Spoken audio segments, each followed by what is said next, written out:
sexually oriented content. Listener discretion is advised. Adam Carolla and Dr. Drew. Loveline, coast to coast. Hey, everybody, it's Loveline. I'm Adam Carolla. That is Dr. Drew. Phone number 1-800-LOVE-191. Dr. Drew, board-certified physician, addiction medicine specialist. Jim Breuer is our guest tonight. Jim, lean up on the microphone there, would you please? There we go. Jim, you know from Saturday Night Live. 4 years on Saturday Night Live. And, movies, television, CDs. He's done some guest conducting, I think. He's quite the Renaissance man. And before we get into Jim, let's talk about me. All right. How unusual. I want to give everyone a guess. I'm gonna, 3 guesses. First of all, everyone listen to me. 3 categories. I want you guys to guess what time I went to bed last night. No dentistry. What time I went to bed. What time you got up. What time I got picked up. Uh-huh. And how many morning radio shows I did after I got picked up. May I try? Go ahead. Let's see. Sleep, 2:30. Went to bed at 2:30? Yes. No, 2 o'clock. Okay. All right. Pick up, 3:15. That's you're right on with the 3:15. Radio stations, 22. 20. Oh, see? I know what you went through. I know, because I told you last night 10 times. No, you did not. All right, 20 I morning know. shows. I could tell what was coming for you. And I talked to your assistant. Okay. Jim Breuer, everybody. No, I knew it was coming for you. Oh, my They God. don't make you sit down at 3 in the morning unless you're going to 20 stations. Oh. And how was Boomer and the Nudge? Oh, drop trout. Drop trout. I sat there and I thought, how long before somebody says drop trout? That's the only way I could get entertained. I thought I had to count. It was like 19 minutes before the first guy said drop trout. Blah, blah, blah, blah. You must have just died. Yeah, but that had nothing to do for the next 4 hours because it's no fun to say, when is the next time one of these morning show guys is going to yell out, drop trout.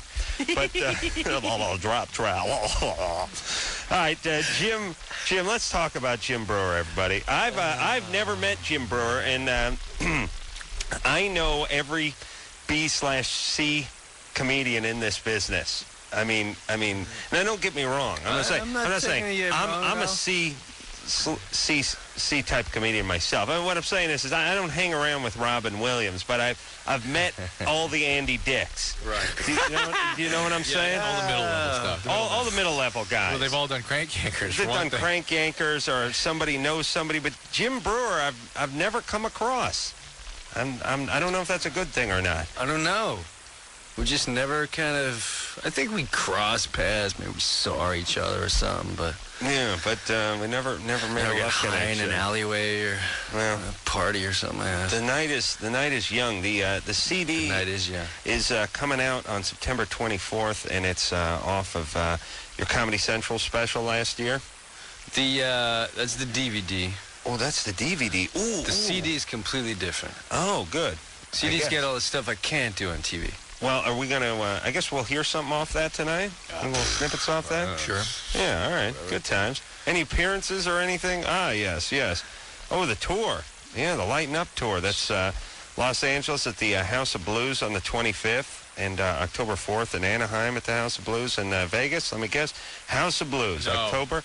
Who would have thought? October 5th.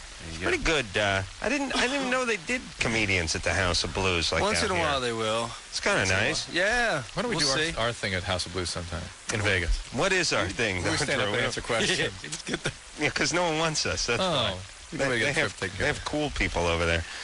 All right, so should we go to the phones? Yeah. See Anything? who's rocking. All right, let's talk to Tasha, who's 27. Tasha? Yeah. Men have Viagra. And what is there out there for women? Because, I mean, I'm getting close to my, supposed sexual peak, and I don't even feel like I'm, wanting to. I'm not enjoying it, All right, first of all, Viagra for men has nothing to do with sex drive. Okay. It merely causes their penis to get and stay hard. Okay. Period. Okay? Yeah, but that can lead you. But it doesn't. It doesn't. It doesn't? No. Men You always don't, have that you drive. don't ever have a boner remind you to beat off? Like you're just sitting around and it's like the dog scratching at the door. Oh, okay, boy. Oh, yeah, what time is it? Oh, okay, bye. But here's Let's that go. Viagra. You can beat off, ejaculate, and you'll still have your boner.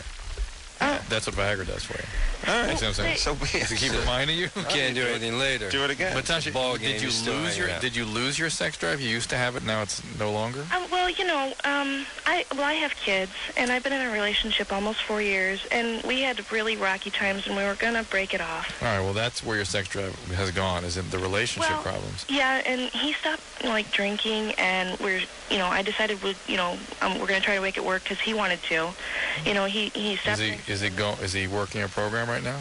No, he's doing really good. He wasn't every day. It's just like when he would, it was like, he couldn't stop, and he would get to be a real jerk. Mm-hmm. I mean, not like abusive or anything like that, but he was just not a nice person. And then the next day he'd be like, I don't remember that, and...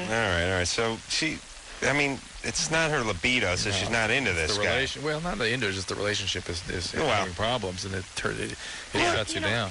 He is a great guy, and, I would like to get, the full feeling back, because we do have 2 boys together. Well, then get some therapy, the 2 of you, get some couples. Well, we are going to counseling. All right, well, then bring up the sex drive issue and negotiate and talk about what's going on in that part of your relationship and how you might find some more meaningful connection there. It's women. It's like they have to like you to have sex with you. I know, it's shocking. I know. Jim's offended by it. I was saying, I think it was last night, that I would rather have sex with someone I don't like. You know what I mean? A little payback time. Kind of a spite one. Yeah, the vengeance. Yeah. I've done that many times. Yeah. Show Wipe you. that smile off your face. Yeah, that kind of. Go to work tomorrow. There's nothing wrong Thinking with of that me. one. You know what I mean? For men, yeah. I mean, for men, like The spite humpers. Actually, there's some women that do that too. The ones that like strippers and stuff would be into that. Oh, really? Yeah. Sorry, Didn't tip you enough. but you're not going to hate one of those. Take you down. I mean, what do you think the average guy? How do you think the average guy would answer this? There's 2 women. They're equally attractive. He works with both of them. One of them is kind of a bitch who bosses him around. The other one is nice and friendly and congenial. And he gets to have sex one time with one of them. You're going with the bitch, right? Absolutely. Right. Hands down. Hands down. Absolutely. Yeah. Now I don't know if Wear her little badge when you're done. That's right. That's right. Wear her red badge. She is the red one. Women. I mean, that's 95% of men, right? But I don't think it's because of attraction. It's because guys always sort of want to get away with things. You know what I mean? You don't feel so bad. Well, It's sort of like that gazelle you can't catch, too. Whatever it is, Like she's out of your league. Yeah, we'd like to get the one that we don't. I mean, Not if you have to work for it. Guys aren't interested in working for anything. Oh, no, that's I've true. seen guys struggle to 5, 6 in the morning for a week straight. You mean One trying- particular, depends on the girl, sure. Oh yeah. No? Yeah. Drew, please. How dare you? How dare you insult our guest? You got all talk mad of at work. me. He was like, whatever. Carrie, Smoking brew. Yeah? Hi. you're 20. What's up? Yes, I have a question. Okay, birth control, it makes your eggs not release, right? Makes your eggs not what? Release. That's Yeah. correct. That is right. Okay, so therefore, would girls taking birth control, would they go through menopause later in life? No, has no impact on that. No? None. Why not? Okay. Just doesn't. Yeah, don't know. why? Doesn't affect it. Oh. Hey, turn your radio down. My radio? Sorry. My radio. Don't be a fool, you idiot! I was Sorry, talking why? through. How He's come- listening how to come- Lycus. How come we wouldn't go through menopause later in life? Because that's a genetically predetermined phenomenon, and that happens when it happens. Why does egg release have to do with menopause in your mind, Carrie? I have no idea. I was just discussing it with my coworkers, and we didn't know. It's not like you have only a certain number of eggs. Where do you guys use them up? Where are you guys working? We're working at Employers Unity. Aha. What is Aha. it? What is that? We process unemployment hearings. Oh man, that's got to suck. It's not that bad. Well, who do you get coming through there? Unemployed people? Yeah. No. No. Why? What makes you say that? Well, I don't know. You may be dealing with attorneys or something I like see. that. You're dealing with the actual unemployed people?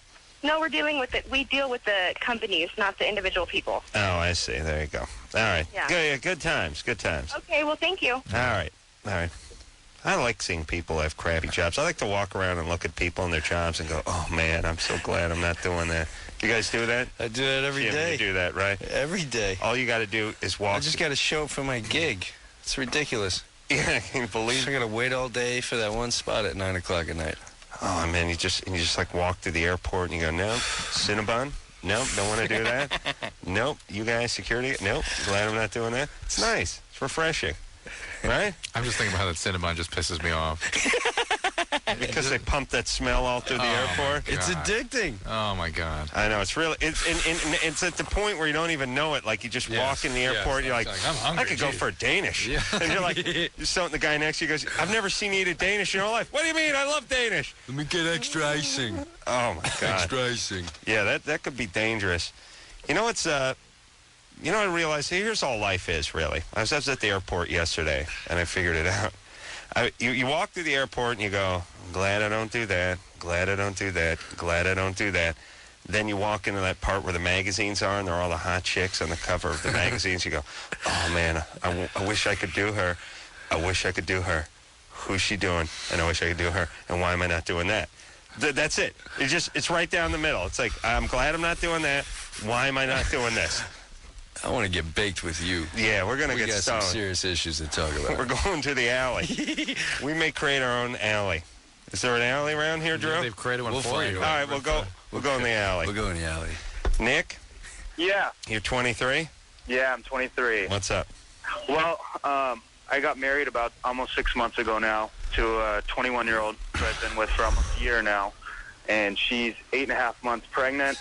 Almost 9 months pregnant, actually. She's about 37 weeks, I think. Mm-hmm. And she's hit me in the past before, and she's emotionally and physically abusive. And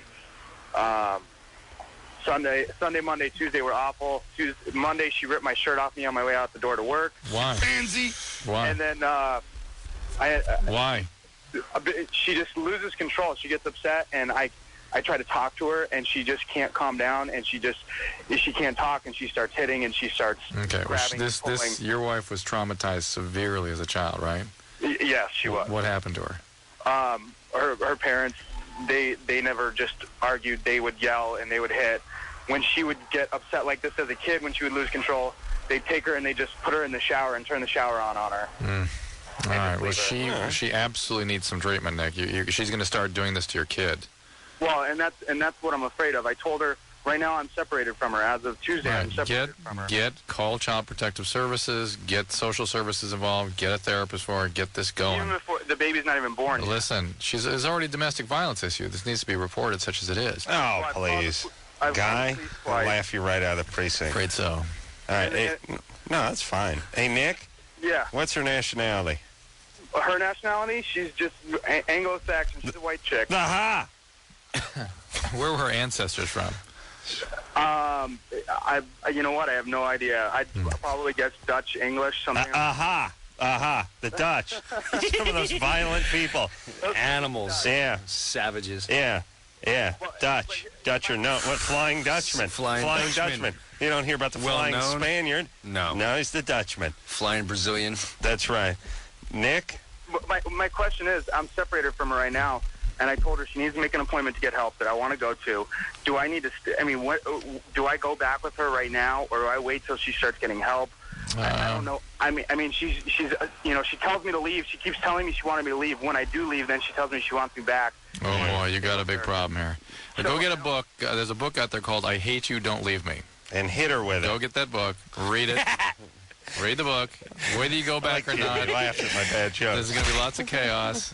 It doesn't really matter much. Just go to the most peaceable, find the most peaceable solution, but she's going to need lots of people involved. Let me ask a couple of questions. First off, not a bad thing for a woman to smack you once in a while, because... I dated a chick like that. Did she? Yes. What? I got belted by a woman, too. It was good. Scratch, gnaw, throw my stuff. Did she apologize afterward or, like, the next day? No.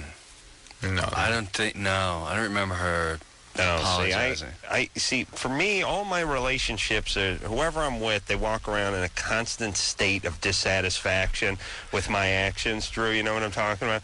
Women are just, you constantly feel like you're behind a little I'm bit. just shocked that someone would feel that way. I can't understand. You're the same way with your wife. There's a constant state of you're not living up to what they need you to do. Never, ever. Yeah, you have some good days. Yeah. You put together a good couple of days once Good in a while. hours. Yeah, but in general, you're not quite living up to what they need you to live up to. That's fine. But if they whacked you just once in a while, just punch you right in the face like once a month, they'd be constantly apologizing to you. So you're better than all that negativity. I'd say the best. I would take a pop shot over a month. Most of just guys would. Mental abuse. Just of torment. What's the matter?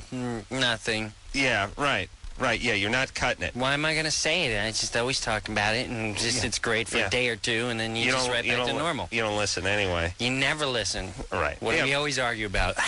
A sock in the gut, and it's not like women hit that hard, you know. It's not like when your buddy's hitting you. You got a good point, man. So let them take a pop shot, get the anger out. Tell you, the best thing that ever happened to me was. Oh, God. That's the best thing that ever happened to you. Well, when I went, relationship-wise, I went to play. I was living with that stripper from England in North Hollywood like 12 years ago, and I told her I used to play in a Sunday softball league, and I told her I was going out to play softball, and then afterward, I was taking her out, going to a movie, going out to eat.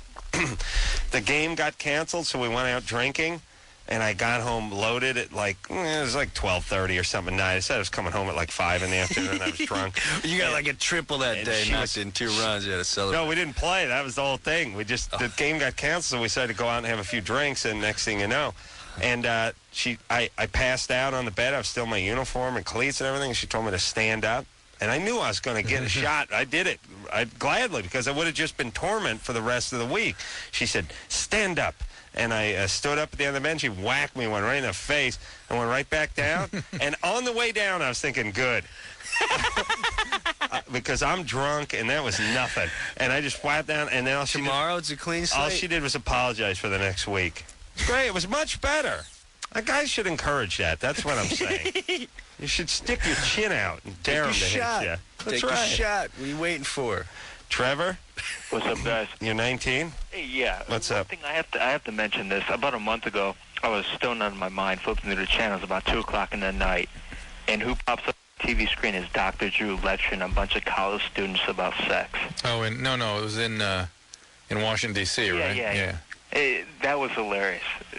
I have to admit, that stunned me for a little bit. What was so stunning about that? We were no one was participating, really. What? No one was participating. They were just standing there, and you were speaking, and I was giving a lecture. Yeah, but no one was really, taking what you were saying. Don't people lecture back, Drew, when you lecture? Yeah. Asshole. How could you tell? It went just fine, actually. Hey, what about when you go see the opera and no one participates? No one stands up and starts singing in the audience? Hey, Adam. Yeah. Don't diss me, man. All right, but don't be a jackass. Oh, come on. You go on Howard Stern. You want to be a big badass, but you can't do it now. What are you talking about? No, I like you, Adam. Hey, Jim. Hey, listen, Trevor. Yeah. You liking me means nothing to me. Nothing. You make your millions. You don't even make a million. First of all, I don't care about you, Adam. You do a little Loveline show for. You got another question, weirdo? Bring it up. Hurry up. Hurry up. Bring it Get out of my face right now. Push, you nasty thing. We want to puke. And you're a big shot when you want to go on the That's true. show. You're a big shot, right? What do you mean when I want to go on the Howard Stern show? He calls me and asks me to fill in when Artie goes out of town once a month. Fill in. So don't tell me about your failed TV shows out there. Wow. What man, failed TV shows? I don't have any failed TV shows. Right? They're all going down the tubes. We're starting on 20 new episodes of Crank Yankers. I did it yesterday. Unfortunately, without your help, because you have participants of all other phony phone calls participating in your show. I don't think this dude likes you. I know, but He's like a sore tooth. It's like you got to keep. I don't mind if he doesn't like me, but he's got to hit on something eventually. We're waiting for him to get traction here. He's not going to get any traction even. Keep going, Trevor. What are you saying? You saying our Crank Yanker calls aren't calls that we've done? No, I hear Jim. What's his last name? Florentine. Yeah. He's on. I hear that crank show on Howard I Stern. sat next to Jim Florentine for 4 hours yesterday while he did crank phone calls for us. I hear the same, the crank on another show. Is that original for your show, or? Yeah, they're all original. All right. I mean, I hear him on Howard Stern show. Jim plays them on Howard Stern. I'm not dissing you, man. You're a great guy, but can I ask Jim a question? Nah. I'm a big... All right, hurry. Go ahead. Jim. Yeah. Fan. Tamara Davis directed probably the best stoner movie of all time, 1998, Half Baked. Okay. Are you people stoned when you make that movie? Can you tell me the truth? I wasn't. I swear to God, I was stoned for one scene. It was by accident. Why? Because that was my first movie, man. I was scared. I was like, man, I gotta act really hard. You've been in the movie since, though. You've been safe up, right? What's Have that? you been in a movie since? Say it again? Have you been in a movie since? Have I been in a movie? Yes. Yeah, I had a small part in this movie, Dick. Oh, shut up, Trevor. What's he want? And listen, hold on a second. Trevor, you're calling from Phoenix, not New York. Just drop the attitude, please, you young jackass. Was I in the tackle line next? Yeah. I couldn't tell. It sounded like he was starting to warm up. He hooked me up with a, hey, Jim, I like you. And then all of a He's one of sudden... those guys that wonders why everyone is such assholes to him. Why people treat him like crap. Wow, He's a real nice guy. he's not a stoner. Well, Stoners don't act like that's true. Mellow, Maybe he should get this. You know what? It strikes me, and these are usually folks that listen to Howard Stern. He's angry, that dude. I got no problem with Howard Stern, but people mistake sort of attitude for a sense of humor. Yeah. They all become like the jerky boys. Yes. Like, hey, tough guy, hey, oh yeah, and it's like, okay, that's all great, but eventually you have to say something funny. Yeah, where's the traction? It's like, yeah. Hey, that man show, hey, I just sat with Comedy Central 2 days ago, and they begged me to do the man show for another season, and they threw all kinds of money at me. The show's doing great. The goddamn show I'm doing is doing great. What's his thing? It's, hey, you go on Stern like you're a big man. What the hell's he talking about? Stern calls once every 2 months and wants me to do the show. He probably wears, he's stuck his stock in Sears and stuff. He's got to hear it from the crew, and he's a little angry. From Phoenix, though. The hell's that going to work? Oh, yeah, You got the sun, the desert. Relax. That might happen to you, too, if you lived in Phoenix. 118 I like degrees. Phoenix. No, you don't. Nobody likes Phoenix. I guess when I visit. When you're inside. Indoors. Jim Breuer is our guest tonight. Now, I say Breuer, but is it like Breuer? Breuer. Yeah, because it's not spelled how a brewer is spelled, but it's like Breuer. It's Breuer. Jim Breuer. Sorry, I like the end of the night. Breuer is our guest tonight. We're going to hear something off his CD. I think Anderson may be looking through it and seeing what he can fix up and what's clear. And he's going to say something. I have no clue. Stuff No clue. A lot of profanity in there. We'll talk to Jim. All right. It's like stories I can't do on TV. Oh, okay. Well, maybe too dirty. Smoke and Brew is the name of the CD. We'll take a quick break. We'll be right back. Hello, this is the Mango from the Saturday Night Live, and you did listen to the Loveline with the Adam Carolla sauce and the Drew Man with the ass. No, you can't have me. No Mango for you. Yeah, drop trowel. Drop trowel. That's where are them juggies? Yeah, you got them with you? Where are they? How many times have we asked that? Where are the juggies? They're all getting. What time is it? I'm at 4 o'clock. I'm hoping they're asleep. They could be hopped up on coke with some Arab guys, but they probably passed out by now. What's the Arab guys? What is it? Arab guy? Oh, yeah. Jim Breuer is our guest tonight. Jim's got himself a comedy CD out called Smoke and Brew, and got some dates coming up here. He's going to be at the House of Blues, all of them, on the 25th. He's in L.A., and that's September. And October 4th, Anaheim, October 5th, Las Vegas. And Jim, what 4 years on SNL? Yes. Let's see. Actually, it was like three. It was three. It was 95, 98. It was part of the new cast. Who came in when you came in? Sherry O'Terry, Molly Shannon, Mark McKinney, Will Ferrell. This guy's all. That was all your class, as it were.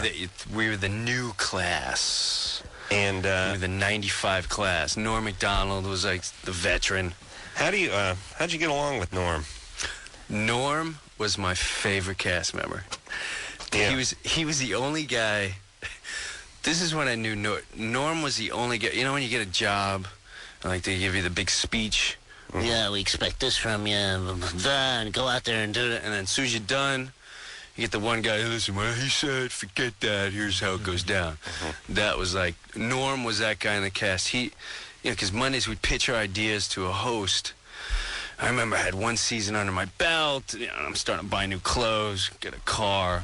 I got a goat thing, and Tom Hanks. Got a goat. Tom Hanks. I'm flipping out. This is the first real big star on here, and you can tell we were all starstruck. And Sherry O'Terry's like, I'm gonna just cheerleader. She pitches her thing. Everyone's pulling out their big cannons.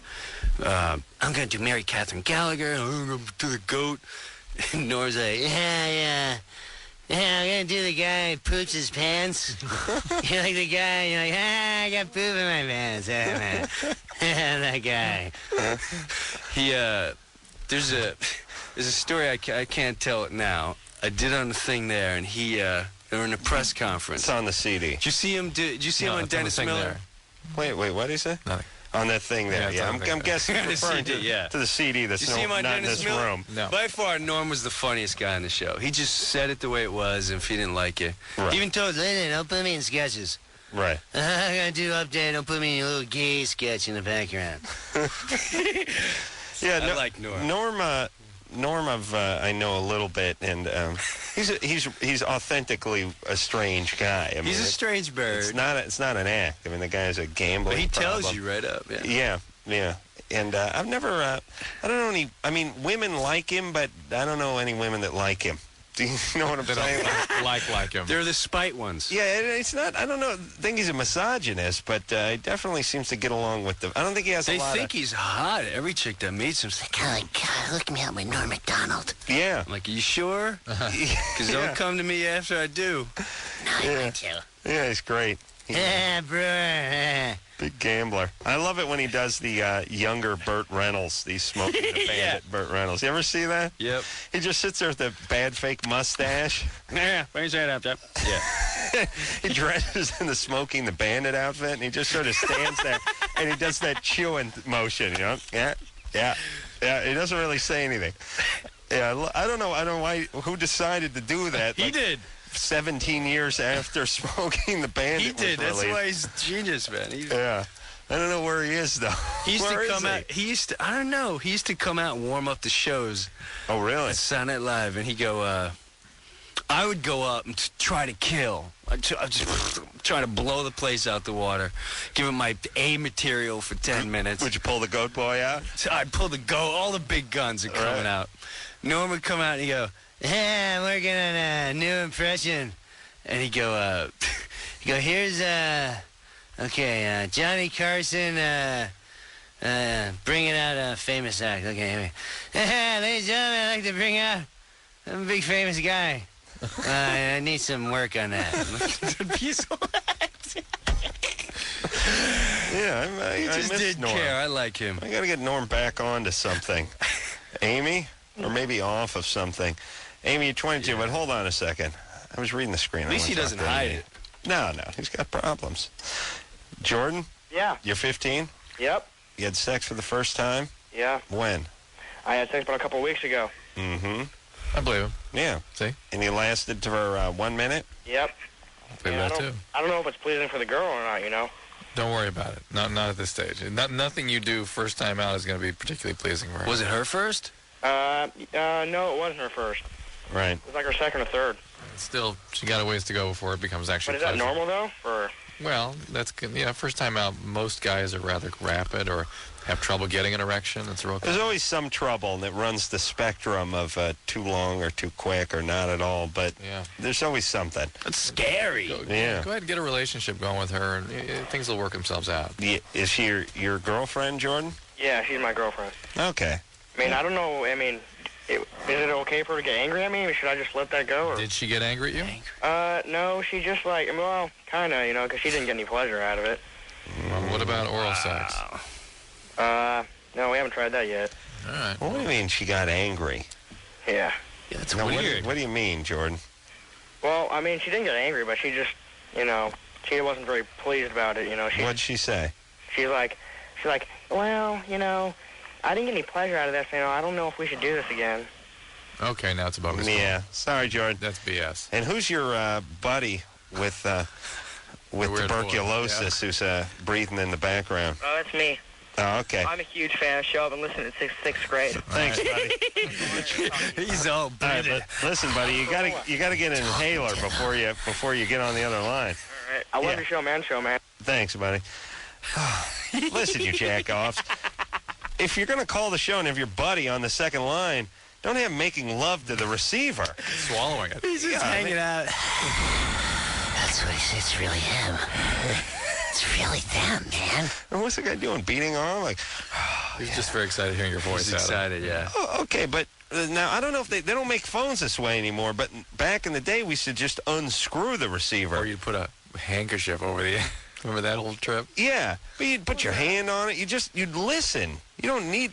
See, like, remember the old school phones? You could physically unscrew the thing and pop that thing Still out. on a wire too, yeah. Yeah, it was good. Yeah.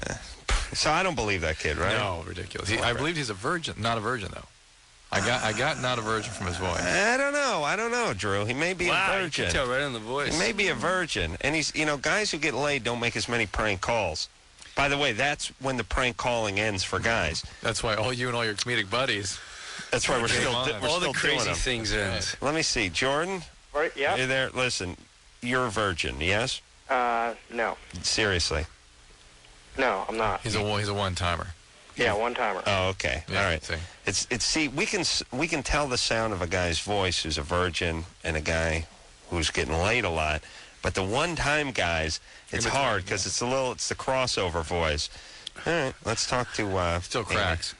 And by the way, we know it's a bogus call because no woman says, I'm angry. I'm angry and I'm not satisfied, so we shouldn't do this anymore. Right. What was that? No, they think that after every lovemaking session, but they don't verbalize it. Dead on. That's right. Amy? Yes. You're 22? Yes, I am. What's up? Well, I don't know necessarily where to start. I've been in a committed relationship for about 2 years, and we decided to have some fun, and we brought, a girl I was attracted to into the relationship and had her a couple times, and then her boyfriend wanted to join us, so we had him in the relationship. Wow. And, of course, we had unprotected sex, and about 10 days ago I had a nice, wonderful sore in the area between my anus and my vagina, and I decided to go to the doctor because I have regular physicals. In May I had a full STD check, and I tested positive for herpes. What do you mean you tested positive? What test did they give you? Well, what they did is they more or less scraped the cells. Okay, all right. She opened up and looked on my cervix. All right, that's how you do it. Okay. But ultimately, I started the medicine. I'm on Veltrex now, and I just need to know how to approach this couple that we've been with. I mean, I don't want to point fingers, and I don't want to, because the blame's on myself for more or less having unprotected sex with them. But, I mean, I need to know more or less how to approach them and how I should handle my sex life in the future. As far as, I think you have a sort of ethical obligation, and it's from a medical standpoint, definitely important that they know that they have this thing. You think they don't know? Well, sometimes women don't know. Some women carry and don't know. But the point is, your obligation.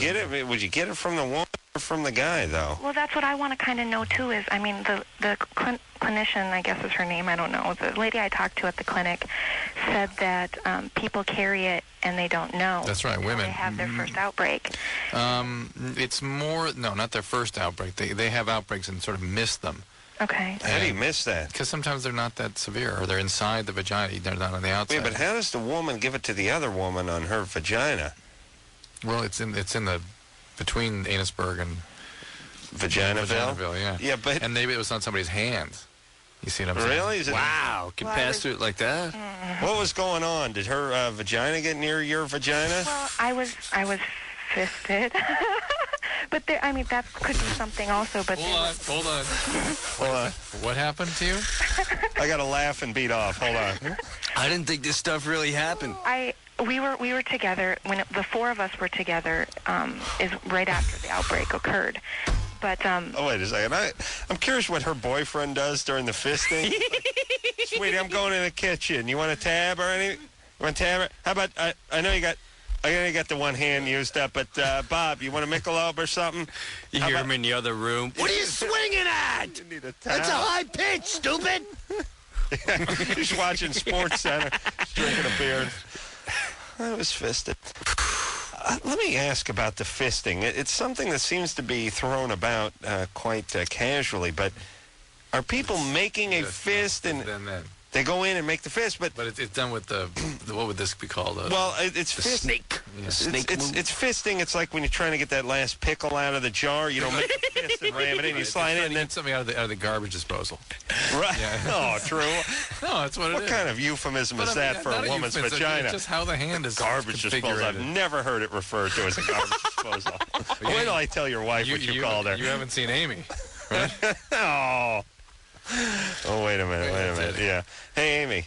yeah, I'm glad you guys have humor over this. Well, you know, that's the way we deal with tragedy. Oh, good. Right. Now, let me just ask, and we'll answer your question, but the fisting part. Mm-hmm. No fist on the way in, right?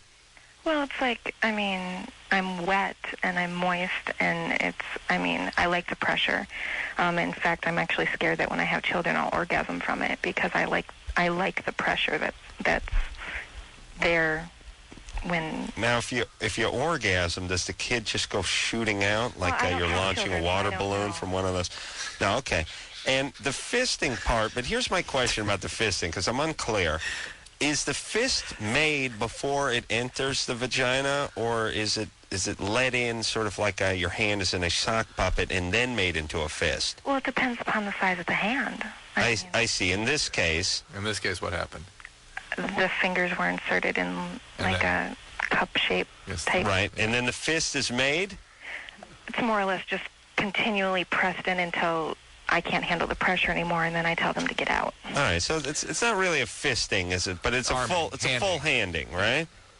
Sure, we could call it fingering, but it's usually to the wrist. Okay, it's to the wrist. Wristing. Yeah. Okay. And who was doing this to you? Actually, two people at various different times. One the female, and the other my getting stuffed all over. First the female, and then your guy went in when she lost her watch, her hand would fit further than the guy's, because the guy, he's got larger hands. I see. And her hands were smaller, so they wanted to see. And what's the guy doing while she's fisting? They're usually sitting on the side, touching themselves, jacking off, whatever. Just in awe and amazement of what's being done.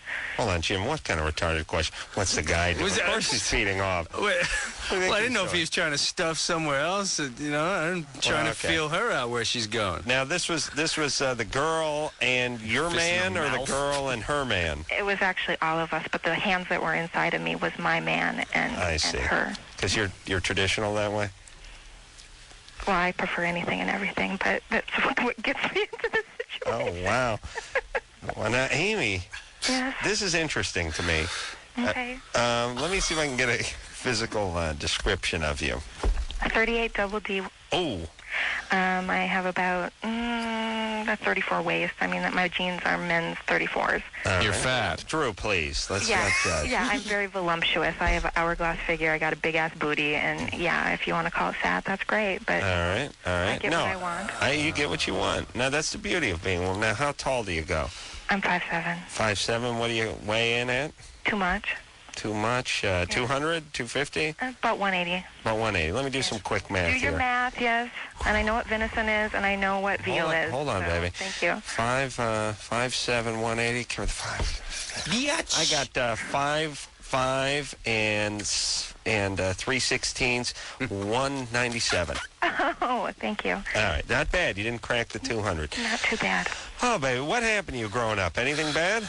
No, I had a pretty normal life, besides the fact that my parents got divorced, but that happens with everyone. No fisting in your youth? No, I was never sexually abused. I was always intrigued by sex, though. I read Form, from my parents. And What did they From your parents? So they had a bunch of pornography lying around when you were a kid? Well, no, I mean, I would actually like hunt for it, but that was just because I was intrigued by it. How old were you when Probably about 8, 9.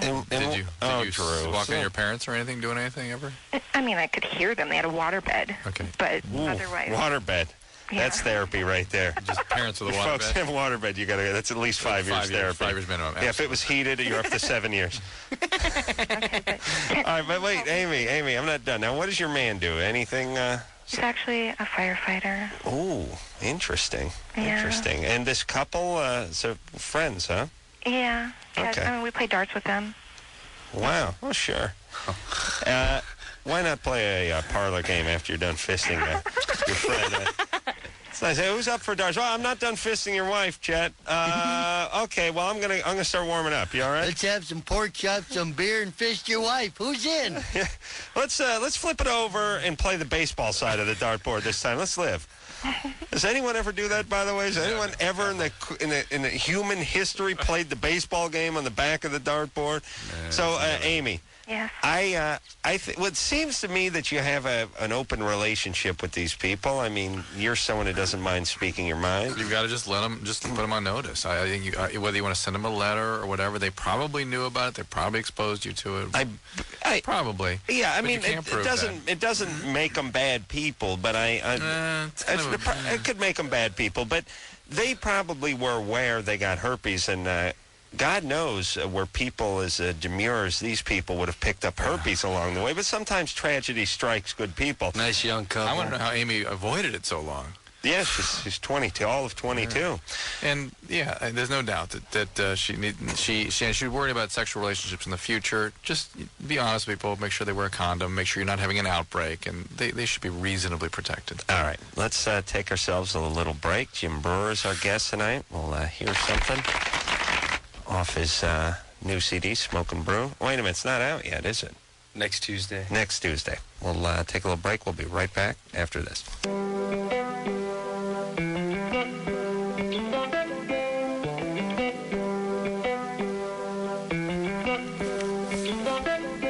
Hey, everybody. Loveline. I'm Adam. That's Dr. Drew. Phone number 1-800-LOVE-191. Jim Breuer is our guest tonight. CD is called Smoke and Brew. That is out in a couple days. And this is, we're in September, aren't we? We are. Isn't that sick? Jesus We're almost Christ. done with it. Sick. What's the date? 19th, 20th. 20th? Oh, boy. I got to make a move. All right. So I'll tell you what. Well, here's something off the new CD. I think let's try to power through a couple calls, and we'll hear it after the break. Eddie? Yeah. You're 26? Uh-huh. Your penis goes limp during sex? Yep. When you're in a woman, it goes limp? Yeah. You're able to penetrate, but that's it. Yep. In order for me to get erect again, she got to give me oral, and then once I get back in, I go limp again. Are you on medication? Nope. Do you have any medical problems? Nope. This happen with all the women you're with? Actually, it's just with my girlfriend now. We've been together for like 6 months now. Never happened before this? Before, it happened, but not as regular as it does now. You have any sense what's causing it? I have no idea. That's what I'm calling to ask and see if you can give me an idea of what it is. Is she unusually moist? Yeah, very. Is something making you that's it. Something making you nervous? Yeah, like self-confidence, huh? Okay. Something making you nervous? No. Nothing. Maybe it's the moisture factor. Not getting the friction? Nope, I don't get none at all. It's just like I'm hitting nothing. Even the mental game, I actually had this problem. He's saying he Once doesn't with it. feel anything when he enters her. You don't feel anything when you're in? No, because she gets so wet that, it's like I'm feeling nothing. There is such a thing. Yeah. And what do you do? Is dump some kitty litter down there? How do you mop that up? Air it out or something? Yeah, what do you do? I mean, seriously, could you turn a hairdryer on it or something? Huh? Wear a dry condom or something? Or How about what about a condom? Like a non-lubricated condom? That doesn't work. Makes it worse for him, probably. And so it's because of her moisture, huh? Yeah, I think so. Yeah. Well, what now? What do you give her? Do you give her oral sex? Uh-huh. And is she like that? Yeah. And she has an orgasm? Yep. Can you get that out of the way first? Maybe slow things down a little bit? I usually have someone do that. Yeah, and then you come in. Yeah, my assistant do that, get that out of the way, and then I come in and mop up. But, Eddie? Yeah. I think what you're going to have to do, because this is probably her moisture, why don't you do this? I know this sounds a little weird, but why don't you do it for a couple of beats and keep a towel or something next to you and just, pull it out and sort of dry it off and get it back in there and see if you can get some friction going. Or get the oral and just go in and, get right to the point where you're about to go with the oral and then hop on and finish off. Man, I don't know what you can do about the moisture thing, but I do know what he's talking about. Yeah. Huh? Yeah. Huh? All right. Let's, yeah, we got to take a break. Yeah. That's too fast. Matt? Yeah. You're 17? Yeah. No, you're not. No, he sounds like he's 12. You are not 17. Yeah, I'm 17. Really? Virgin, right? What? Virgin? Yeah, virgin. Yep, that's that voice. Mm-hmm. You want to know how Jim picks his movies? Yeah. Jim, how do you pick your movies? How do I pick my movies? Yeah. Yeah, like when you get an offer, like do you just like look at the script or like do you read about it and like think you'd be good for the part or? You Like, get a you script think- you and think- hope you get it if you go audition for it. Oh, really? But like, you talking like with Half Baked? Yeah, I haven't like, done a whole lot. All I did really was like 2 independent films, and Half Baked was it. But for a regular actor, you get an agent, and they send you out on auditions, and you read a script and you go for it. Or if you're such thing as a patient actor, you wait for the right. Jim gets hundreds of scripts Yeah. each month. He has his staff go through them. They pick the ones they think are going to be right for him, and then he has his secretary read them aloud while he watches Sports Center and runs on a treadmill. All right, Matt. I got another question for Jim. No, we got to go to go to break. All right. Sorry, buddy. Quick. No, Cannot have. cannot have. We'll take a quick break. Jim Breuer is our guest tonight. We'll hear something off the new CD, Smoke and Brew, when we come back.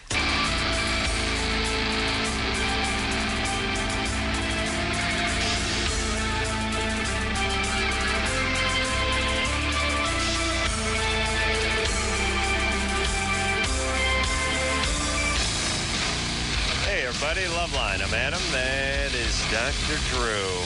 Phone number, 1-800-LOVE-191. Jim Breuer is our guest tonight, known from Saturday Night Live and a handful of movies, TV appearances, that kind of thing. Fistin'. Goat Boy. He's done it. Fistin' Goat Boy? Fistin' Goat Boy. It's going to be the name of the next CD. Smoke and Brew is the name of the CD, and it is coming out in a couple of days. Yeah. I think we're going to hear... Now it's a lot of stories. It's a lot of stories, like a lot of stories about me at SNL, first time there, Norm. A lot of them I can't do. Norm's a blue guy, so I can't. A lot of them are stories. Right. Stories I can tell in the regular arena. Now we're going to hear stand something, up, some stand. Hear something off the CD, but no, we're hearing Hokey Pokey, but we're not hearing the whole thing. Right. Nah, it's long, bro. All right, so we'll hear a couple minutes of it, right? This is just me doing AC/DC, doing the Hokey Pokey. Here it is. Are you guys ready? First me. Hokey Pokey. Ooh. Hey, Phil always did this. Hey, hey, hey, hey.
I'm a jackass. You tour with the band? Yeah, man. It's all like friends that I grew up with. We have fun. That's great. It's like hanging out in your basement. And these guys go with. I mean, if you're going to be like at the House of Blues, these guys are with you. They're with me. They know. They played like wedding bands their whole lives. Wow. So they know any tune. Like sometimes we'll be in the middle of something and someone, do Freebird. You know, everyone says something. They know.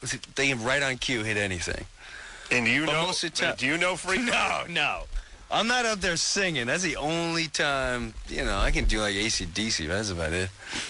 Yeah, but most of the time they're in the back. I'll tell stories and they play like background music. You know, if I'm talking about drinking, they play like a blues tune. Really? I do stand up and they just play background. That's a good idea. You need to go around with the band all the time. It's fun, man. It's about your friends don't do anything. Well, I wanted to do that, but with mariachis, and I wanted them to play when I entered whatever room.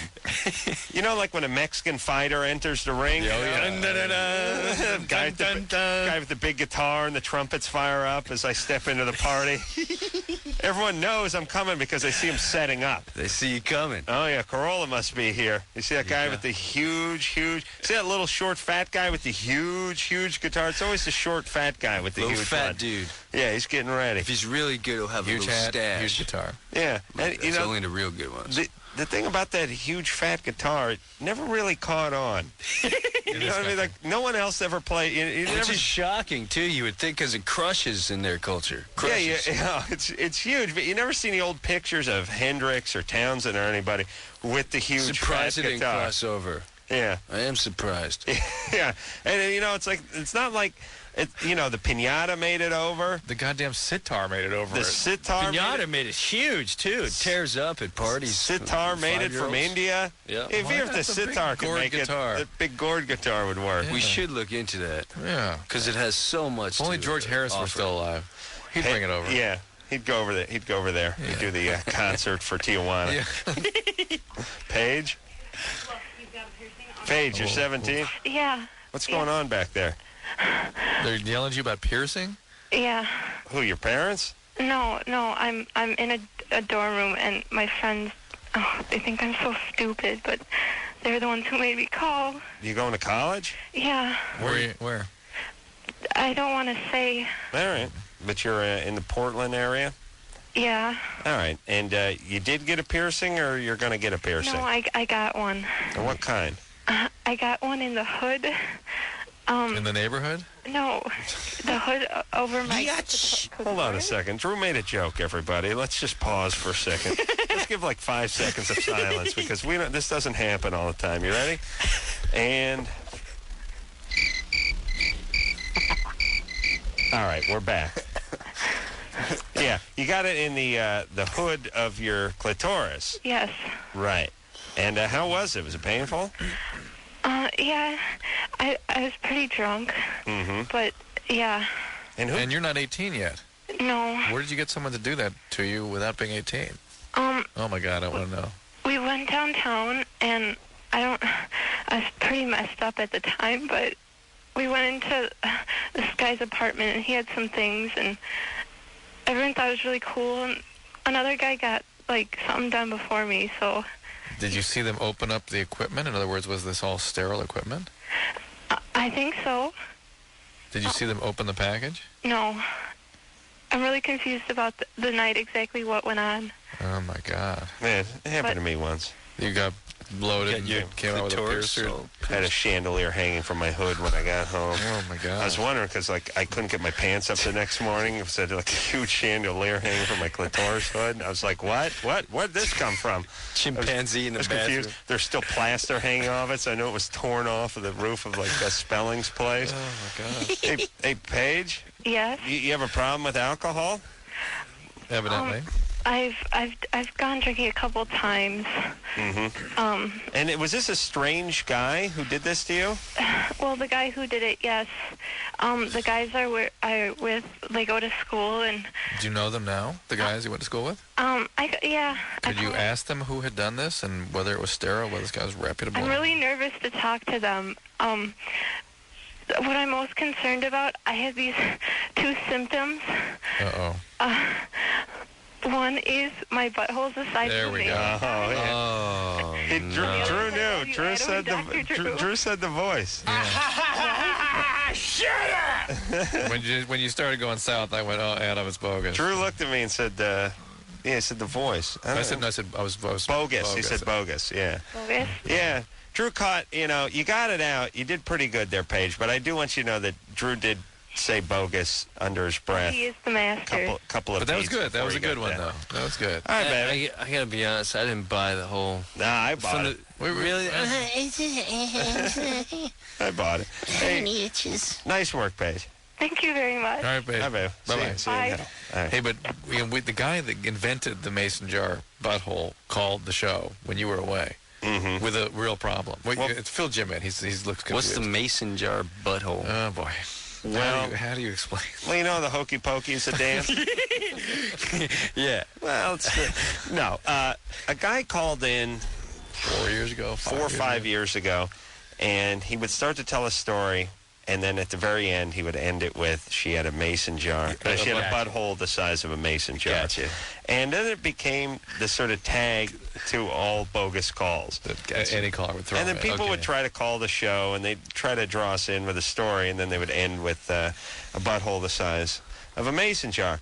And this spread, and this guy had his legions. It's one of these things where I don't even know if he spoke to these people. Oh, It just no. caught on over the air. Absolutely not. He apologized when he called in a couple weeks ago. But he really? said I'd never tell you. And I asked him that I tell you where he got the whole idea, and he'd heard Adam refer to someone's butt. It did sound a little too clever for a caller. Yes, thank you. But the point is people start doing it now. Did Paige go? Yeah. See, women do it on occasion too, but I believe guys put them up to it. Yeah. Women don't think that way. They don't have that bogus call gene. You know what I mean? Yeah, I have to agree with you. Guys, they're doing Unless they're really young. They're doing the bidding for a guy, and guys know that when a guy calls the show, we immediately get suspicious. So they get their female friends to do it for them. But she sold it okay with the piercings and the hood and the people. The story was well roommates thought out, and all that kind of stuff. I don't mind a bogus call. Here, let me explain my role here. My role is to be here for 2 hours and get paid and go home. I don't care if you want to do nothing. Do you know what I mean? Like I'm like an attorney that you have for 2 hours, and you can talk about your divorce or you can talk about golf. It doesn't matter. I'm billing you for the 2 hours, and then I'm going home. I'd actually prefer that you spoke about golf. It's easier. I don't have to work. Sure. So that's the bogus call. Yeah, that's what the bogus call. That's what the bogus call is. Jay? Yeah. You're 30? Yes. What's up? Hey, this is Jason here. Hold on a second. Oh, my God. You know what's weird that never used to happen to me in life, and now it's going on, and you guys probably experienced this and probably have for a while now, is, when I used to work, when I was a carpenter, you showed up at work and it was time to work. You just started working. There's no conversation about anything. Now you go out on all these lunches and stuff, and you have these conversations that have nothing to do with work, but you're always waiting for the point when you get down to business. So you sit down with somebody, it's like some executive from comedy shows. How you doing? Good. How was the drive over? It's good. Go traffic, L.A. traffic. Oh, I'll tell you the traffic. And you start talking, but now you start thinking, when are we going to start talking about whatever? And then there's a certain point where they kind of sit up and they slide their chair up and they go, well, I'm glad you met me here today. And now you go, okay, here's where it begins. Here's where it begins. But there's always at least, and I don't know what that time is. It's about 8 to 14 minutes of nonsense before everything. In my real life, when I practice medicine, that 18, 14 minutes does not exist. You can't waste that 8 minutes. Right. You can't even sit down and eat. Right. It's ridiculous. So what I like about show business is all the extraneous conversations that go on before you get to whatever it is you're going to talk to. It makes me insane. Why? You don't have to talk business. Because I've got other stuff I should be doing with that 8 to 15 minutes. True. You know what I'm saying? True. If an executive sat you down for lunch, it'd be the best day of your life, please. Dare you. All right, where were we? Were we talking to Jay? No, let's go up to John. I want to talk to John first. You don't want to talk to Jay? We'll get back to Jay. All right. John? Yes. You're 20? Yes. You were, let's see, kicked out of the Air Force? Yep. What'd you do? Got in a little conversation with a girl that I was seeing. Ooh. Was she enlisted? Yes, she was. Mm-hmm. Why'd you ask that? Why'd I ask that? Yeah. Well, because if you get into a confrontation with a girl you're seeing and she's not part of the Air Force, then they probably won't kick you out of the Air Force. Oh, really? Well, they don't know about it. Oh, necessarily. Okay. Well, I mean, unless you drag her onto the tarmac and start beating the crap out of her. So you mean it was something that happened during, like, while they were working together kind of thing? I don't know. It was on and off. On and off. She reported you? Yes and no. We were seeing each other, kind of. Actually, we were seeing each other. But what happened was she started losing interest in me, so I kind of ignored her. And then next thing I know, she was with another guy. I see. So I kind of put her off to the side. And then she started wanting to come talk to me all the time. And I pushed her away, and she got kind of pissed about it. Right. And the day before I was leaving that base, I got in a confrontation with her, and I said some things. Not exactly what she says I said, but she kind of overdrew it. Yeah. And she reported me to my commanding officer, and I got in trouble for it. And that's it? You're out? That was it. One infraction? It was a pretty big infraction, as they say it. Her word against yours? Sure. Her new boyfriend was a witness. Did you threaten to harm her? Huh? Did you threaten to hurt her? No. And this was your only infraction while in the Air Force? That and something small when I was in boot camp. That's there we go. Starting to make sense. Yeah, there we go. All right. So anyway, they didn't like you. You're a troublemaker. That's how it started, and since then I've been having some problems with relationships. All right. And that's where my question comes into play. Now, what do they give you? They give you a dishonorable discharge? It was an honorable discharge. They call it an honorable general. Right. That really means it's got to mean you're a huge F up, and they just want to get rid of you, doesn't it? Basically. Not really, though. No, but listen, you can't be doing your job. In his mind, it's like, not really. It's Mom, listen, it's really not like that. When they give you the honorable discharge, it's like, buddy, you ain't cutting it. Just get out of here. What were you doing in the Air Force? I was a firefighter. Oh, I see. All right. So now you're having difficulties in relationships. Well, I never really did before, and right now, when I got back and my parents found out that I got kicked out, they kicked me out of the house as well. Mm-hmm. So, Was your dad a military guy? Huh? Was your dad in the military? No, but it's a family thing. His brother was in the military. He was a general, actually. So it was kind of they kind of pushed me to go. Right. So when I got kicked out, I kind of felt, and they kind of felt that I was you could say. Oh, yeah, no, you can't say that, though. You know what I like about guys, and guys have this gene more than women. Making a rap all the time. They're like abrasive guys.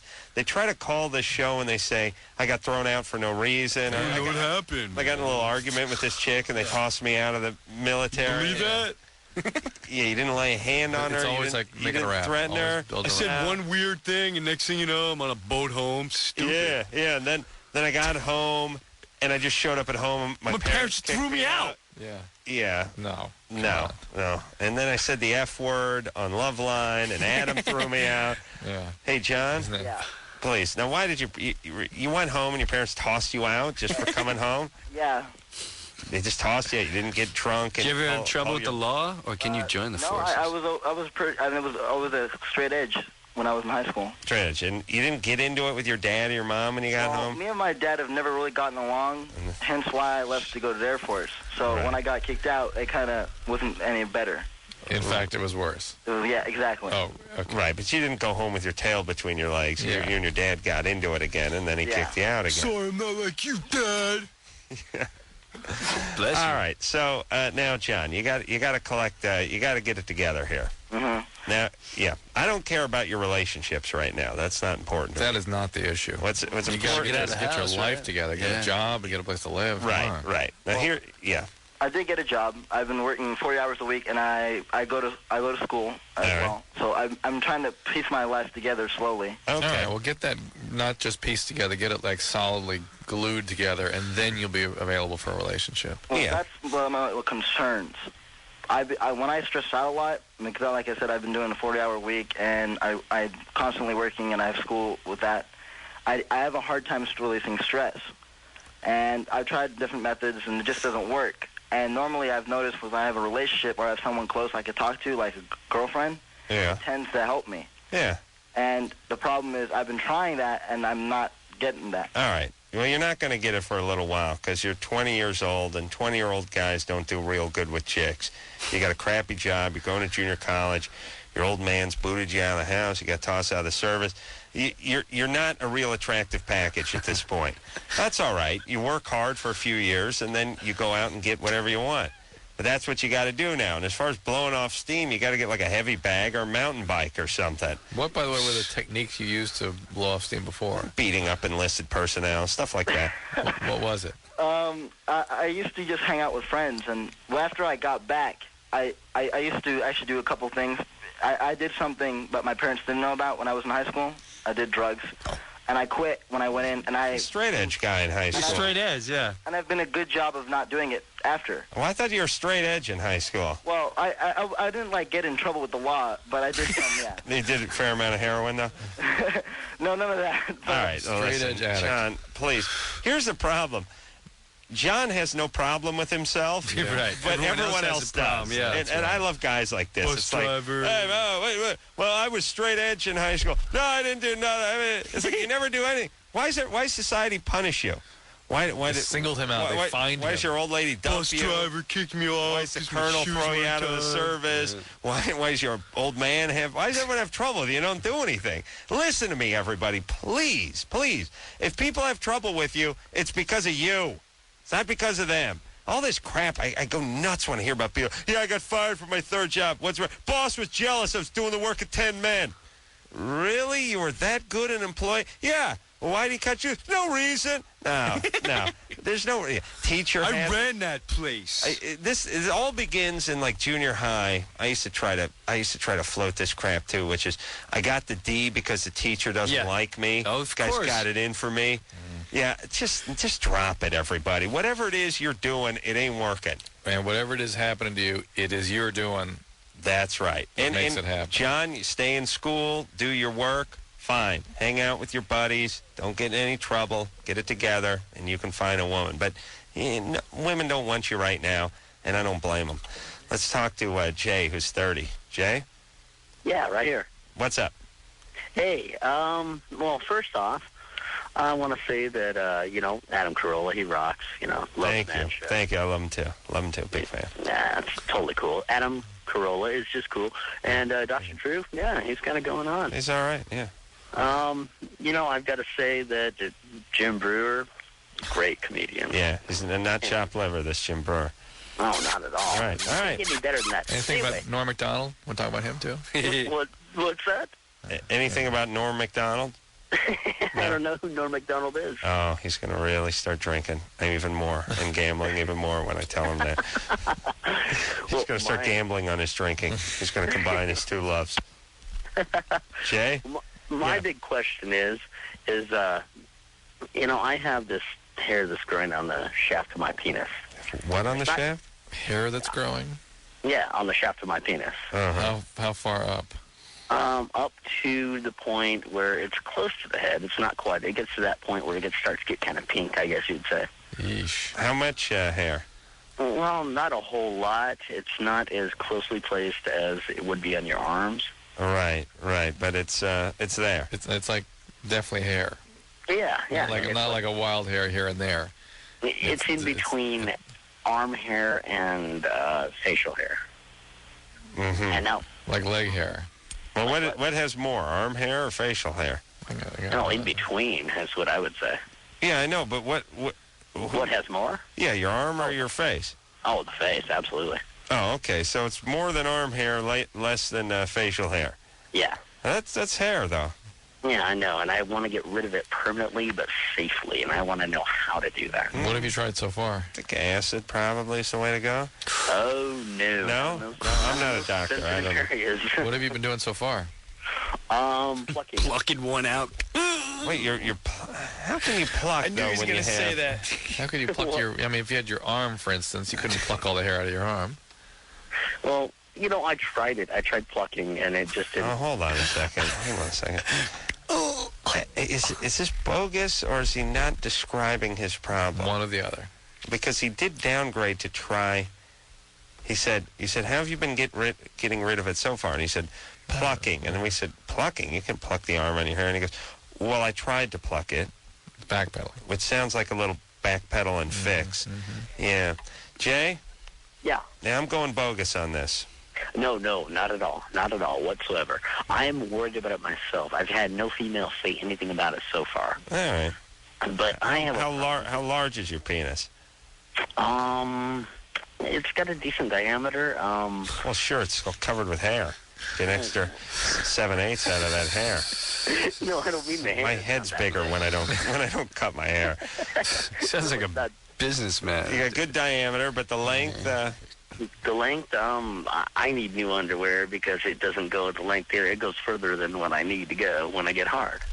So you gotta get new underwear. Yeah, I mean, I wish they would design something where I could. Yeah, me too. And I wish they'd put my name on it. All right. And what about the hair as far as your boyfriend's rectum goes? Is that a problem? No boyfriend. All right. Hold on a second. I'm going all out poopy thing. What do you say? I can't figure out. Asshole like a mason jar. I think I'm going there. I can't figure out. Yeah, but you know what? It's not crafted well enough to be a bogus call. Yeah, like he's too random. He's random. He's a little schizoid with his line. You know, I mean, he wouldn't he wouldn't be making jokes about the underpants and stuff. Yeah. I don't know. I guess, yeah. I mean, he literally is like, you won't give us nervous a straight answer. Yeah. I'm intrigued. Hey, Jay? Yeah. You're 30 years old, for Christ's sake. Yeah. Yeah. What do? You sell cars? You sell something? Nah, I work in the laboratory. The lab? Yeah. What does that mean? What kind of lab? It's actually we process wafers for computers. For the church? Oh. Did you say wafers? So you said wafers. I don't even know what wafers, a wafer is. For a computer? Computer wafers. Oh, computer wafer. What is a computer wafer? I don't know what a computer is. All right. Anyway, Jay, you have a girlfriend? Yes. Okay, and she's all right with the penis? Yeah, so far, she has not said anything about it, but I don't want her when she's going down on me to say anything. Well, she's been down on you, yes? She's very recent, and yes, she Right. has. Now, when she goes down on you, I'm picturing your glasses steaming up. Is this true? You wear glasses? No, I wear contacts, and everything steams up. Uh-huh. All right. I knew it was a glassware, though. Down at the lab, working on the wafers. Got a Sharpay for a penis. All right, so she's going... She's a mess. She's going down on him. Got It's hair fine, in his donkey. But Drew, what about that? I don't know if they can do laser on that or not. I wouldn't think so. I don't think so either. What about like a depilatory? What? Like skin, Nair or something? Skin would not Too take So this sensitive? happens a lot? You get hair in the donkey? There is such a thing. It happens. It's bad times when it does. Yeah, I mean, women don't like hair on your back. I couldn't imagine what they think of I hair think on you'd your... have to like take a little shaver and Take a razor? or a clipper. Okay. All right, let's all just thank God our dorks aren't covered with hair. Jim Breuer is our guest, and we're going to take a little break. We'll be right back.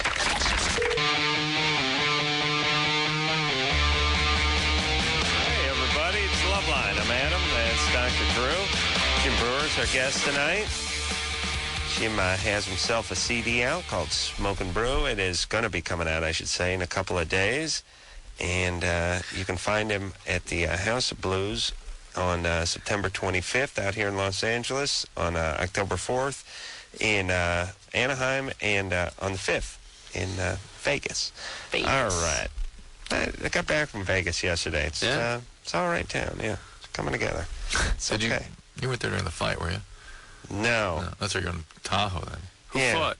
Yeah, there's always De La Hoya and Vargas. Yeah. There's always something boring going on in Vegas when I'm there. It's like I go, boy, the town seems crowded. And I don't mind the town being crowded if there's stripper conventions in town. The Go-Go's are But it's always like, yeah, I always ask the cab drivers, what's going on? Oh, well, it was crowded last week for the fight. Yeah, that sounds good. And what they got a convention for guys that do pottery or something. It's like 20,000 potters in here. Guys, you know, they sell The wheels. turkey And it's always like, that's who I'm waiting behind. It's always a convention in that town. All right, let's talk to Layla, who's 17. Layla? Yeah. What's up? Okay, I've been going out with my boyfriend for like a year now. Mm-hmm. And I'm like really controlling and like compulsive about, like, what he's doing and where he is and, like, why he can't be with me if he's not with me. Uh-huh. Yeah. And, like, I mean, in the past, like, month, I've gotten a little better about it. Yeah. How long did you say you've been with him? A year. 1 year. My first boyfriend, yeah. All right. And it says up on the screen your dad died Yeah. while on vacation? Yeah, he went on vacation. Where'd he go, Mexico? No, he went to, That's the number Iran. one vacation place to die. Oh, actually, Iran's number one, except for it's not normally thought of as a vacation destination. Well, like, we have family there, so. I see. What happened? He, I guess, had a heart attack. How old was he? 58. Well, they threatened to stone him, and he had a heart attack. and so you were how old when that happened? It was in the middle of my freshman year. Okay. 14? That's definitely not a good thing, but it doesn't Pretty have recent, though. Yeah. How you doing with it? Well, at first, I was, like, fine. I mean, like, my mom was really, really upset, and, like, I guess I was kind of okay with it. And then she went to Iran to kind of, like, he's buried there, like, so I didn't get to see him or anything or have a funeral, but she went there. Why were you fine with it at the beginning? Well, because I thought that I thought maybe he was, like, alive somewhere else and that he was going to come back and that I didn't think he was dead. That's not what you call fine, Layla. That's what you call in massive, total The denial. reason I was fine, though, was because that's, like, how I was dealing with it. I see. Had he had a history of faking his death? My dad did that. No, but, like, I kept, until my mom came back with his stuff, and I realized that, oh, he's dead. Oh, okay. So you're just sort of in shock and in denial. Yeah, Right. I guess I was in denial. And now you've accepted it. Yeah. And you're doing okay, but maybe it's affecting you in your relationships? I guess. I mean, I can't really, like, figure out anything else. I mean, naturally enough. I haven't had many. He's my first boyfriend. He's my first date. Some people get in this sort of psychology or state where they can't even let someone leave the room. They have to be in complete control. They have to constantly see that they're okay. They have to constantly be reassured. They catastrophize when they're out of the room. In fact, like codependents do this very often with their addict, alcoholic partners. And they try to control their disease and things. But this is understandable given what you've been through. But so here's the thing, Layla. You're 17. You've not had a lot of experience dating. You suffered some trauma with your dad recently. And this is all par for the course. You understand what you're doing. Keep an eye on yourself. Keep yourself in check. You may feel like calling him and questioning him every 5 minutes. Just put the phone down. Behave as if you were sane. Behave as if you were sane. Then it'll be all right. You'll work it out. You're fine. You okay, baby? You can almost admit it to him, too. Yeah, if sure. It's going to be a pain to him. Say, I'm sorry. I'm just dealing. Yeah, but you know the problem with that in women? And I think it would work on guys, but it doesn't work with women. Like when they tell you, they're all freaked out one day and they chew you out. They're all over the place. They're all emotional. And then they tell you the next day, that time of the month, I'm sorry, baby. You know, the hormones go crazy. I don't even know who I am. And you're like, okay. And then next month they're like, they start chewing on you and they start getting weird and they start whatever. And you go, you know what, baby? This is that time of the month. No, that doesn't work. No. That makes it worse. Of course it makes it worse. And what I'm saying is a guy can give this speech, and I think it'll work with a guy. Like, as a guy, don't you think you'd be all right with this? I mean, if you said to your woman, absolutely. look, I get a little jealous sometimes, I get a little this, it just point it out to me. If I start spinning out, I mean, as long as you're not loaded, I think it might work on you. But Absolutely. She probably would be loaded. All right, so just tell him you're okay, and let's move on. Dan? Hello? You're 22? Yes. Your girlfriend scratched the hell out of you when your pubes began to grow back? What? What's that say, Drew? Well, let's ask him what he tends to ask us. Well, basically, my girlfriend had shaved herself, you know. It was like, it was actually probably the second time we've been together. It was the first time we were actually alone in her house. You mean she shaved herself clean? Right. Yeah. And, well, actually, she had just started to grow back. I guess she did a little bit earlier in the day. It was late in the evening. Sure. She started to grow 5 back. 5 o'clock shadow. Exactly. And basically, she was riding me, you know, and we were the first time together. I mean, she looks good. I was having a good time, but it was like scratching me. It was kind of hurting a little bit. Right.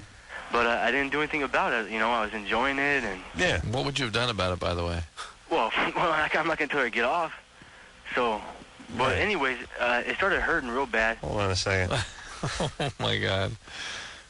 Well, I like the question of what would you have done about it. And he told you what he wasn't going to do. I'll tell you what I ain't going to do. What, you some kind of fag, Drew? He's not going to tell her to get off. Hey, Dan? Yes, sir. All right, buddy. So she's on top, and you're getting a little scratched up down there, but it's worth it. So the next morning I woke up and it was all red down there and really sore. And I was like, okay, whatever, it'll go away. And then the next day, I was actually at work and I sat down to use the bathroom and I looked down and there was, where it was sore, there was white bumps like all over my upper thighs, my groin, not around, you know. Yeah, ingrown hairs maybe? That's what someone else had said that had answered the call, but it wasn't ingrown hairs. It was from her. And it was really sore, and it freaked me out. So I just got out of the military, so I told my boss, hey, I got to go to the VA right now, man. Something's not right. I want to get this checked out. And I went down there, and I talked to them. They said it's not an STD or anything, something about bacteria. Yeah. Got into the hair follicle. Right, it's like a folliculitis, exactly. All right. And so they gave me some antibiotics, and it eventually went away. Right. But the problem is that, you know, this was probably, 8 months ago. We're still together. And every once in a while, like a big old, in the same area, it'll come back like a big, and it'll be really sore. Like, it feel like a pimple almost, but, I tried to pop them, but they're not like pimples, you know? Like a heat blister? Yeah, what is that, Drew? I'm not sure. Carbuncles. And this is on your thigh? Yeah, upper groin area. It doesn't have much. She's not giving it to you. That stuff grows on your skin. Has she? So it's not an STD? No. Has she grown? Has she grown back since? She pretty much stays shaved. I see. Yeah, you like that, huh? Well, she likes it. I don't really ask her to, but yeah. All right, hey, whatever. Yeah. Que sera, sera. All right. So the term you bandy about a lot in the military, I'm guessing you do. Yeah. Name boats, que sera, sera, and planes and tanks and stuff like that. Bombs. Be a good name for a boat. Or a bomb. Or steak and christen it. All right, hey, Dan. Yes. I'm going to tell Drew to tell you what to do. Go, Drew. You get some Viagra scrub. There's antibacterial creams you can use. This is due to an overgrowth of staph or strep on your skin. Usually it's a staph. Gets into the follicle. You irritate the follicle from the way she's rubbing on you. And you'll have to take antibiotics periodically. That will happen. There's another cream called Bactroban that sometimes can, you talk to your doctor about, but they'll apply on there. You go to the skin section, you go to the zit section of the store. You get Viagra scrub. See if you can get that. It's these antibacterial scrubs. Not the not the acne type scrubs. Well, but isn't that in the same section like when you go to the supermarket? Yeah, probably. Might be. I don't know. I don't know. And what do you use the Physo-X? I thought they use that for skin, for acne. No. No? All right. You just being combative or no? No, it's not. It's irritant, so it's not that good for acne. You got to walk around big baggy shorts. Yeah, air is good. Keep it dry? Yeah, keep it dry. Keep it dry, Hammer. All right. We're going to take ourselves a little break. dry. Jim Breuer's here. A couple questions for him. We also got Gene, who's 41's ex-con, divorced, joint custody. How to be sure his kids turn out okay? Well, they got to do better than him, right? I mean, Drew, that's the problem. Your kids aren't going to do better than you. So that's got to suck. Like, That's a lot of pressure on I them started kids. cleaning carpets when I was 19. I was doing better than my dad immediately. It was so easy. I graduated high school. I was doing better than him. I got a C. I was doing better than him in English. It's all gravy with the Corollas.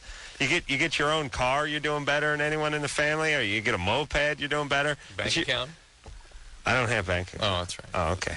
But the Drew man, forget Not the Drew man. Kids are screwed. And think about this. I don't know. Anderson wants us to go to break, but I have an enjoyable life because I grew up in a crappy house in a crappy room with crappy parents and crappy everything. Everything sucked. Everything sucked. The cars sucked. The parents sucked. The house sucked. The TV sucked. The toaster sucked. Every goddamn thing in that house sucked. Didn't have a goddamn dryer in the house. That place sucked so bad. I had a washing machine in my room, and the meter was in my room. The meter man used to have to come in and read my meter in the room, and I had the water heater, and everything sucked. Now I'm happy. Oh, look at me. I'm elated. I got a great house. I got a great car. Everything's great. Your kids, big step backwards. No matter what. They got that big house up in the hills in Pasadena. You got the money. You got the BMWs. They're going to be driving around a Daihatsu Charade and living in some flop house down on Skid Row. It's going to be horrible. Radio speakers in the back of their car. Just drinking Aqua Velva, trying to get a buzz. Old man beating on him with a chain. Doing whippets. Oh, yeah. Maybe I don't want to be a doctor. That's right. Oh, it's going to be disaster. Yeah. All right, we'll be back.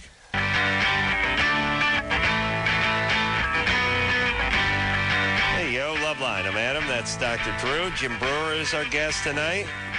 Smoking Brew is the name of the CD, which is out in just a couple of days. And also you can find him at the L.A. House of Blues, and then the Anaheim House of Blues, and then the Vegas House of Blues, all coming up September 25th, 4th, and 5th, and that's October the 4th and the 5th, obviously. All right, let's hop back the phones and burn a few calls here. Gene? Hi, guys. 41. What's up, buddy? Hey, first of all, in the short time I've been listening to you guys, I've gained a tremendous amount of respect. I think you're great. Drew, my question is that, I did some time about, I've been out for 4 years now. My daughter's 13, my boy's 9. They're doing really well. We got a good relationship. But, it seems like when I listen to these young kids call you with their problems, it all most of the time seems to stem back to something their parents did. And always. And not most of the time, always. Well, 95% of the time. Once in a while. And it's a little nature. I carry around a lot of guilt. I'm the first one to admit I have not been the perfect parent, because of, my crime and what I did. I'm on the right path as far as... Well, what'd you do? And don't beat yourself up. Being incarcerated is not a bad dad. Well, what I did was I was caught with a large possession of methamphetamine, and I see, and did a 3-year sentence. I'm, on the 4 years out, my last year of parole, and it's all going great. And, all right, you're working and everything. Oh yeah. Been started out on the floor and back into management and doing well and all that. All right. And your kids. Now, were you doing a lot of meth when you were dealing? Oh yeah. Right. That all stemmed from my usage. Right. Of course. All right. Yeah. And that probably affected your relationship with your kids. Oh, yeah. Right. I was around and I was there for them, but, Right. But now, how do they feel about you?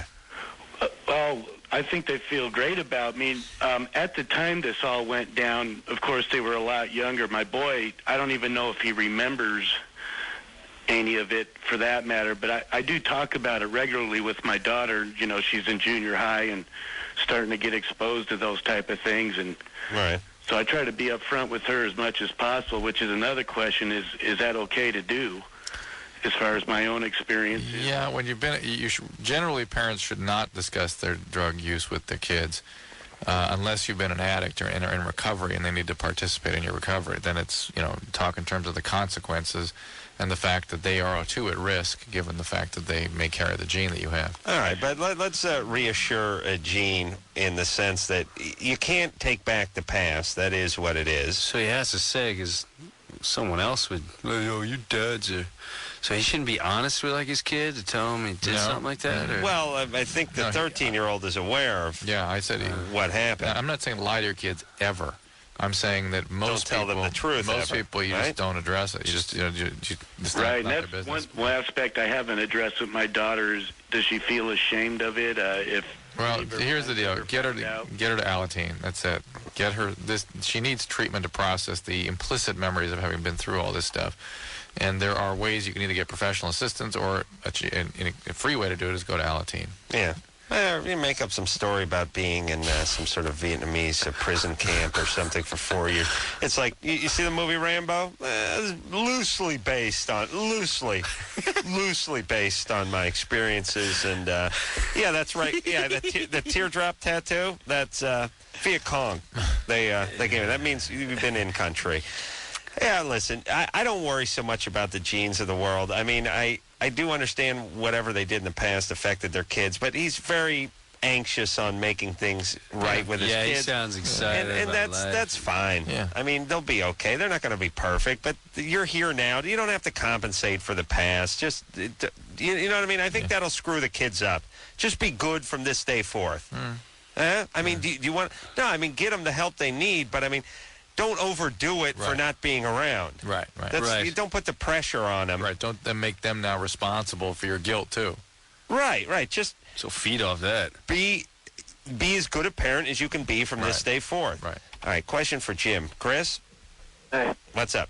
I was just going to ask Jim how much he likes guitar, like what are his favorite guitar players? You like rock, right? Yeah, I grew up 80s metalhead.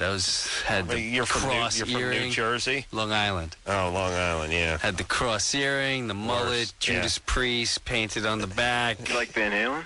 I liked Van Halen, but to me it was Judas Priest. Glenn Tipton stuck his little pinky out when he played. He got enough. Yeah, that's hardcore. I was giving blood the other day, and I was looking around the room going, why does this look so familiar? It's so familiar. Wait a minute. Oh, my God. I was at a high school auditorium.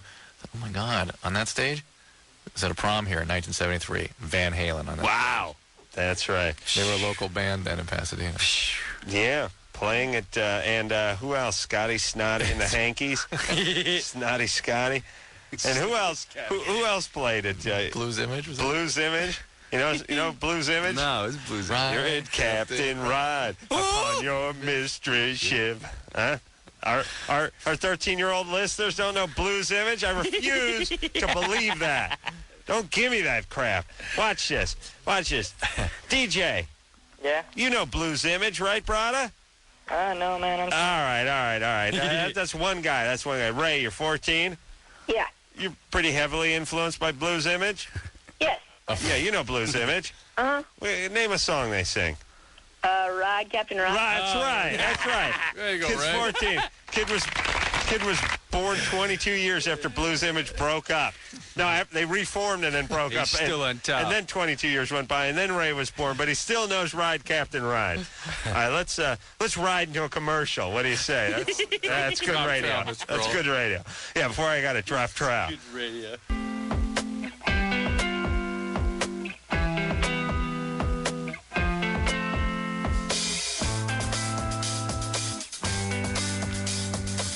All right, everybody, that's the show. What do you know? I want to thank Jim Breuer for being in here. Is it Thursday night? Is it Thursday? Yeah, that's it's Thursday. Wow.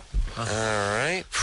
Hey, Mighty Boss Tone's coming in next week, and Nice. David Allen Greer amongst others. Logue. David's funny. Guy from Ground Floor. Nah, I didn't see that. Come on. He's the lead of the Ground Floor. You watch that show? No one knows it. Absolutely. Donald Logue. That is a very popular show right now. All right. You'll recognize him when he comes in. All right. Don't tell him I said this. And Anderson, don't play this for me, It's already jackass. recorded, man. Idiots. All right. Let's take a look. Now we got to go out on that note. That's the note? Well, let's do a retake on that. All right, Jim Breuer. Donald Logue. Oh, yeah, big fan. Excellent. Big fan. Can't wait. I love that Number Ground one for show, Life. isn't it? Number one show. Jim Breuer, everyone. good Who's Jim show. Breuer? He's on Who is Grounded he? for Life, too? Goat man. All right. It's Goat Boy. Donkey guy. How dare you? Let's take a little extendo breako. Smoke and Brew is the name of the CD. Thanks, Jim, for